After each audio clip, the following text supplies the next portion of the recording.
तो गाइस स्वागत है आप सभी का हमारे YouTube channel crack UPSC exam में। तो आज हम देखने जा रहे हैं एक टॉपिक के बारे में जो कि है लोक अदालत। हम लोक अदालत है उसके बारे में आज का एक ये वीडियो रहेगा। तो चलिए आगे बढ़ते हैं आज की वीडियो की तरफ। तो जान लेते हैं इसका परिचय। भारतीय न्यायिक प्रणाली को प्राय अपने स्थानिक दायरे और अत्यधिक बैकलॉग के लिए शायद उचित रूप से व्यंग किया जाता है। राष्ट्रीय न्यायिक डाटा ग्रिड के अनुसार जिला और तालुका अदालतों में सभी मामलों में से 16.9% 3 से 5 साल पुराने हैं। उच्च न्यायालयों के लिए सभी मामले में से 20.4% 5 से 10 वर्ष पुराने हैं और 17% से अधिक 10 से 20 वर्ष पुराने हैं। इसके अलावा उच्चतम न्यायालय में 66,000 से अधिक मामले लंबित हैं। विभिन्न एचसीएस के समक्ष 57 लाख से अधिक मामले लंबित हैं और 3 करोड़ से अधिक मामले विभिन्न जिला और अधीनस्थ न्यायालयों में लंबित हैं। यानी कि इतने सारे पेंडिंग केस पड़े हैं हमारी न्यायालयों में। आंध्र प्रदेश उच्च न्यायालय के पूर्व न्यायाधीश न्यायमूर्ति वीवीएस राव ने कुछ वर्ष पहले गणना की थी कि मामलों के मौजूदा बैकलॉग को साफ करने में लगभग 320 वर्ष लगेंगे।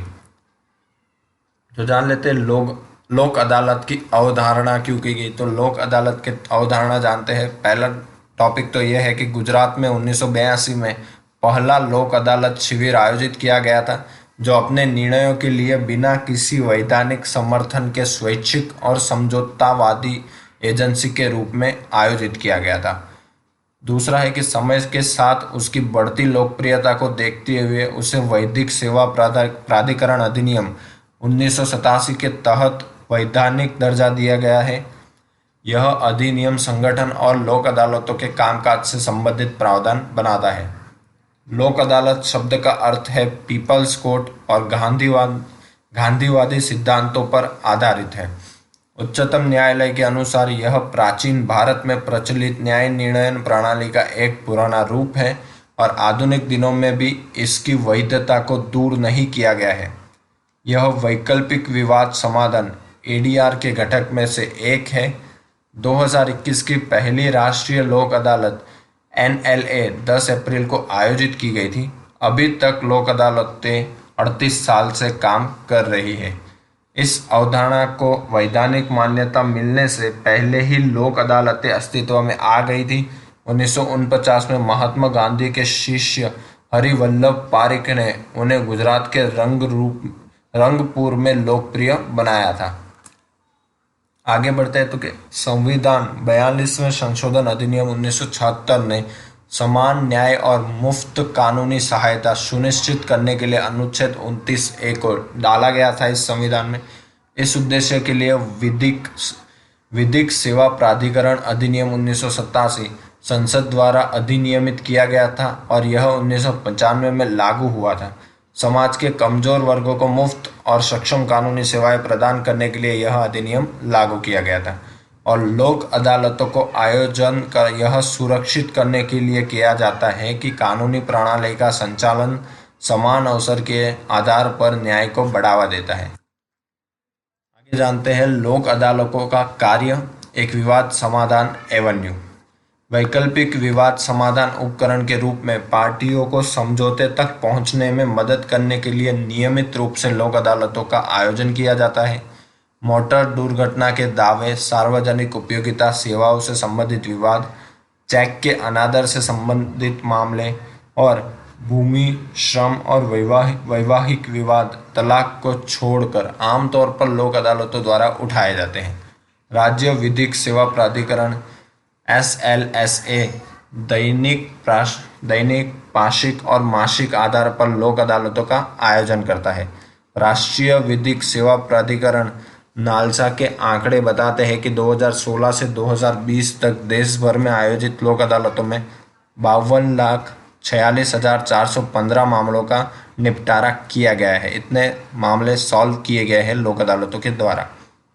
इसी तरह नालसा के तत्वाधान में आयोजित राष्ट्रीय लोक अदालत NLA एक ही दिन में देश भर में भारी संख्या में मामलों का निपटारा करती है। उदाहरण के लिए 8 फरवरी 2020 को आयोजित NLA ने 11,99,575 मामलों को निपटारा किया। 2016 से 2020 तक एनएलए ने कुल 2,93,19,675 मामलों का निपटारा किया है। आगे देखते हैं तो लोक अदालतों की समझौतावादी भूमिका। तो इसकी भूमिका क्या है? दक्षता और गति के अलावा ऑनलाइन और ऑफलाइन दोनों लोक अदालतों को दिए गए न्याय की गुणवत्ता पर ध्यान केंद्रित करना चाहिए। सुप्रीम कोर्ट ने पंजाब बनाम झलोर सिंह में कहा कि लोक अदालत पूरी तरह से समझौतावादी है और इसमें कोई न्याय निर्णय या न्यायिक कार्य नहीं है। चूंकि समझौता इसका केंद्रीय विचार है, इसलिए चिंता है और शायद एक वैध है कि मामलों के त्वरित निपटान के प्रयास में यह न्याय के विचार को नज़रअंदाज करता है। अधिकांश मामलों में वादकारियों को बीमा कंपनियों, बैंकों, बिजली बोर्डों जैसी गहरी जेब वाली संस्थाओं के खिलाफ खड़ा किया जाता है। कई मामलों में उन गरीबों पर समझौते किए जाते हैं जिनके पास अक्सर उन्हें स्वीकार करने के अलावा कोई चारा नहीं होता। ई लॉक अदालतों का कार्य। तो कोविड-19 महामारी से उत्पन्न चुनौतियों से पार पाने के लिए राष्ट्रीय और राज्य दोनों स्तर पर ई लोक अदालतों का आयोजन किया गया है। हालांकि पहली राष्ट्रीय ई लोक अदालत का संचालन शारीरिक और वस्तुत वीडियो कॉन्फ्रेंस टूल्स का उपयोग करके किया गया था और इसने 10,42,816 मामलों को निपटाया गया है। लेकिन यह 2017, 2018 और 2019 में निपटाए गए मामलों से औसत से कम था। इससे पता चलता है कि एनएलए का प्रदर्शन 2017, 2018 और 2019 में आयोजित भौतिक राष्ट्रीय लोक अदालतों की तुलना में कम कुशल था। ई लोक अदालत में एक ऑनलाइन लिंक सामा वीडियो कॉन्फ्रेंस के माध्यम से विवादों को हल करने के लिए न्याय विभाग द्वारा मान्यता प्राप्त एक ऑनलाइन विवाद समाधान मंच है द्वारा संबंधित पक्षों को भेजा जाएगा और एक न्यायाधीश मध्यस्थता प्रक्रिया की अध्यक्षता करेंगे। इसका निष्कर्ष देख लेते हैं तो लोक अदालतें पक्षकारों को निपटान की गति प्रदान करती हैं क्योंकि मामलों का निपटारा एक ही दिन में किया जाता है तथा प्रक्रियात्मक कानूनों का कोई सख्त आवेदन नहीं है तथा लोक अदालत के समक्ष मामलों को रखने के लिए कोई अदालत शुल्क नहीं है। यह फैसले की अंतिम कोर्ट है क्योंकि आगे कोई अपील की अनुमति नहीं है। यानी कि इसमें जो अदालत जो निर्णय लेती है वही अंतिम फैसला होता है, इसके आगे आप कहीं अपील नहीं कर सकते हो। इससे विवादों के निपटारे में देरी को रोका जा सके। इससे भी महत्वपूर्ण बात यह है कि लोक अदालत द्वारा संयुक्त समझौता याचिका दायर करने के बाद जारी किए गए पुरस्कार में सिविल कोर्ट के डिक्री का दर्जा प्राप्त है। इसलिए न्याय को सुलभ और सभी के लिए किफ़ायती बनाने के लिए लोक अदालतों पीपल्स कोर्ट की स्थापना की गई थी।